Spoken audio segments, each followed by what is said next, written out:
বাংলাদেশ যুব উৎসব 2025 উদযাপন উপলক্ষে গোপালগঞ্জ জেলার সরকারি টেকনিক্যাল স্কুল ও কলেজে এক কর্মশালা অনুষ্ঠিত হয়। নতুন বাংলাদেশের জন্য যুব উৎসব এই প্রতিপাদ্যকে সামনে রেখে গোপালগঞ্জ সরকারি টেকনিক্যাল স্কুল ও কলেজে এই কর্মশালা অনুষ্ঠিত হয়। এতে সভাপতিত্ব করেন প্রকৌশলী মোহাম্মদ আইয়ুবুর রহমান। ভিডিও চিত্রে দেখুন বিস্তারিত।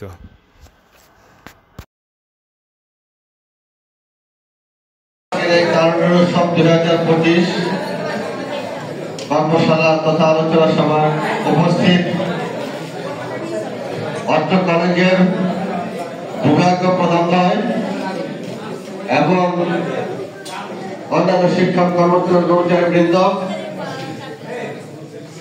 গোপালগঞ্জ জেলার প্রেস ক্লাবের সাংবাদিক, প্রিন্ট ও ইলেকট্রনিক্স মিডিয়ার সাংবাদিক বৃন্দ, সামনে উপবিষ্ট যাদের জন্য আজকের এই অনুষ্ঠান তরুণ তারুণ্য, সেই সকল প্রাণপ্রিয় ছাত্রছাত্রী ভাই বোনদের জন্য সালাম, আসসালামু আলাইকুম, শুভেচ্ছা ও অভিনন্দন। এখানে বলা হয়েছে তারুণ্য, তাহলে তরুণের সংখ্যা একটা নিশ্চয় আছে। এখানে যারা তোমরা আছো তারা কিশোর এবং তরুণ সম্মিলিত ভাবে এখানে উপস্থিত। এই কিশোরে একজন তরুণ হবে। আমাদের একজন সাংবাদিক ভাই এখানে বলেছেন যে তারুণ্যের জোরেই যে সবকিছু করা যাবে তা না। স্রোত যখন আসে নদীতে তখন কিন্তু অনেক কিছু ভেঙে চলে নিয়ে যায়। এটা আমরা দেখেছি অনেক নদীর ভাঙা এলাকায় এই জিনিসগুলো দেখা যায়। ঠিক তরুণরাও সেটাই করতে পারে। হয়তো স্রোতহীন ভাবে, বাধাহীন ভাবে তারা সবকিছু ভেঙে চলে নতুন একটা পৃথিবী করতে পারে, দেশ করতে পারে, এলাকা করতে পারে, বা যে কোনো কাজ তারা সাহসিকতার সহিত করতে পারে। তবে সেটা অবশ্যই হতে হবে সৎ, নিষ্ঠা এবং দায়িত্বশীলতার মধ্য দিয়ে। উচ্ছৃঙ্খল, বিপথে বা অন্য কোন উপায়ে যেটা বৈধ নয়, সেই তারুণ্য কিন্তু দেশ ও জাতির জন্য ভয়ঙ্কর ক্ষতিকারক। আমরা আশা করব তোমাদের মধ্যে থেকে যে তারুণ্য জেগে উঠবে সেটা অবশ্যই হবে দক্ষ, দীক্ষার মাধ্যমে সৎ এবং যোগ্য নাগরিক হিসাবে তোমরা তরুণরা একসময় এই দেশ শাসন করবে। কিন্তু লিস্ট করতেছি, যদি আজকে আরো কোনো বই পাই, আমরা জানতে পারি, তাহলে একসাথে দিব। আর নতুবা আমরা আগামীকাল থেকে তোমাদের বইগুলো আমরা দেবো, 3টা বই দিব। আর অনলাইনে তোমাদের সব বই পাবা। আমাদের স্যাররা বই প্রয়োজন হতে চ্যাপ্টার তারা ই বুক থেকে করে নেবে, প্রিন্ট করে নেবে, স্যাররা পড়াবে, ক্লাস হবে। ক্লাস কিন্তু মিস নাই। আর আমাদের কালকে 27 তারিখ, 28 তারিখ স্কিল প্রতিযোগিতা হবে। কি হবে? স্কিল প্রতিযোগিতা হবে। প্রত্যেক ডিপার্টমেন্ট থেকে 5টা করে দল স্কিল প্রতিযোগিতা অংশগ্রহণ করবে। আমরা সেক্ষেত্রে এই রূপে আমরা আয়োজন করবো। এখানে কিন্তু কিন্তু লোক আসবে দেখতে। সুতরাং তোমরা যারা স্কিল প্রতিযোগিতা অংশগ্রহণ করবে তারা সবাই পুরোপুরি ড্রেস পরে আসবা এবং তোমরা স্কিল প্রতিযোগিতা অংশগ্রহণ করবে। সবাইকে আজকে তারুণ্যের উৎসব 2025 এসো, নিজেকে বদলাই, দেশ বদলাই, পৃথিবী বদলাই। এসব দেশ বদলাই, পৃথিবী বদলাই।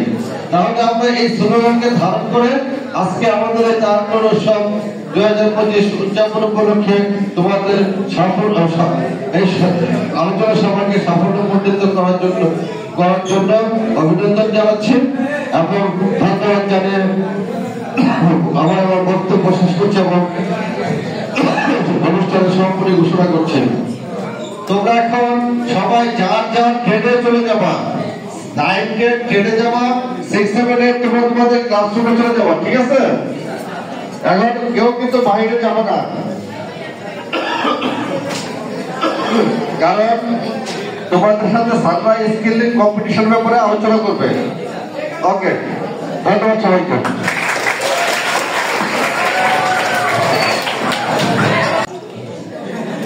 উৎসবগুলো আমাদের যে বার্ষিক সংস্কৃতি প্রতিযোগিতা সহ কার্যক্রম, সহশিক্ষা কার্যক্রম, এগুলিতে তোমরা ভালোভাবে সবসময় অংশগ্রহণ করবে। এতে কি হবে, মনের মধ্যে ফুর্তি থাকবে।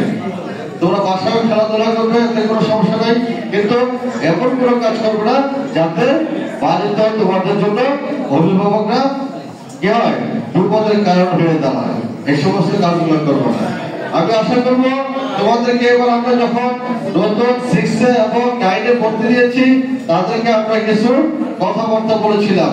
তা আজকে তোমাদেরকে আবার স্মরণ করে দিব। এই ছেলে, এই যে তুমি আসো তো, আসো, এখন আসো। এই যে মিটলে কালো কালো কালো কালো ভাই আসো, তুমি আসো, এদিকে আসো। আমরা কিন্তু আসো আসো ওই যে পিছনে পিছনে, হ্যাঁ, আমরা কিন্তু এবার ভর্তির সময় কিছু শর্ত দিয়েছিলাম। সেই শর্তগুলা কিছুটা কাজ হয়েছে, কিছুটা কাজ এখনো হয়নি। সেটা হলো যে আমাদের ফুল ড্রেস পরে কলেজে আসতে হবে এবং টাইমে আসতে হবে। আমাদের কিন্তু গেট বন্ধ হয়ে যাবে। তার মধ্যে থেকে কিছু কার্যক্রম দেখা গেছে যে ঠিক আছে, কেউ কেউ তোমরা এখনো শোনো নাই, বা তোমাদের অভিভাবকদেরকে যারা বলছিলাম তারা শোনে নাই।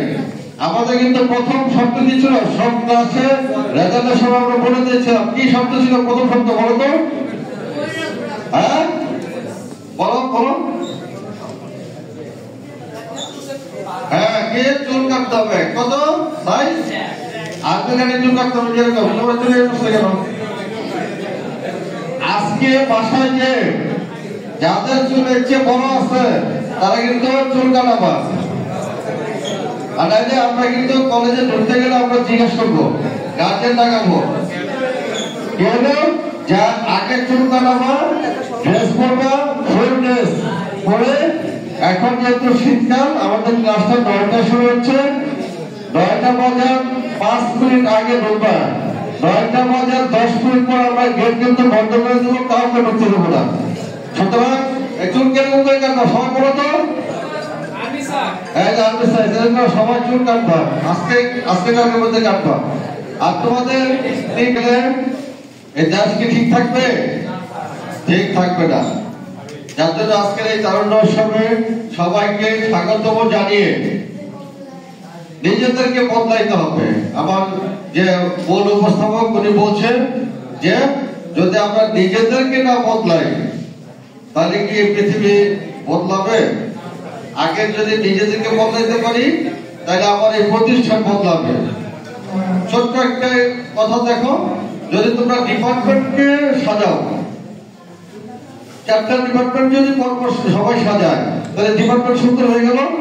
তোমরা যখন ডিপার্টমেন্ট থেকে বাইরে যাবা, তোমরা যদি ভদ্রতার সহিত সুন্দরভাবে চলাফেরা করো তাহলে কি কলেজের পরিবেশটা চেঞ্জ হয়ে যাবে। যখন তোমরা বাইরে যাবা, বাইরে যখন যাবা, রাস্তার বাম সাইড দিয়ে হাঁটবা, সুন্দর করে যাবা, বাসায় যাবা, কোনো দুষ্টুমি করবে না। তখন যখনই তোমাদেরকে রাস্তায় অন্যান্য স্কুল কলেজ বা গার্জিয়ানরা দেখবে, তখন বলবে কি যে এই যে টেকনিক্যালের ছেলে ছাত্রছাত্রীগুলো খুবই কি ভদ্র। আর তোমরা যদি রাস্তাঘাটে দুষ্টুমি করো তাহলে কি বলবে যে টেকনিক্যালের ছাত্রছাত্রীগুলো খুবই অভদ্র, দুষ্ট, বলবো না?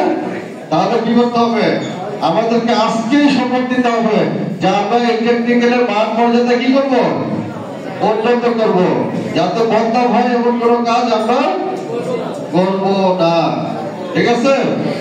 তা তোমরা সবাই এই দীক্ষা নেও যে আমরা আজকের থেকে টেকনিক্যালের মান মর্যাদা উন্নত করবো, কখনো বাইরে এর যাতে বদনাম হয় সেই সমস্ত কাজগুলো আমরা করবো না। তাহলে আমরা তারুণ্যের যে আমাদের আজকের এই কলেজের পক্ষ থেকে তারুণ্যের শপথ কি আমরা সব থাকবো এবং বাইরে কলেজের সম্মান কি করবো, বজায় রাখবো, নষ্ট করবো না। ঠিক আছে? আচ্ছা, তাহলে এখন তোমাদের একটু কথা বলি। সেটা হলো যে আমাদের কিন্তু বার্ষিক ক্রীড়া প্রতিযোগিতা হয়ে গেছে। তোমরা যারা খেলাধুলায় জড়িত হয়েছো তাদেরকে ধন্যবাদ। এখন আমাদের কিন্তু উপজেলা পর্যায়ে বিজ্ঞান প্রতিযোগিতা তোমরা অংশগ্রহণ করছো। যারা অংশগ্রহণ করছো তাদেরকে ধন্যবাদ জানাচ্ছি। এখন আমাদের জেলা পর্যায়ে খেলা চলতেছে, আজকেও খেলা চলতেছে। তোমরা ফুটবলের খেলা অংশগ্রহণ করবা, আগামীকাল আমাদের ফুটবল খেলা অংশগ্রহণ করবা। সেক্ষেত্রে তোমরা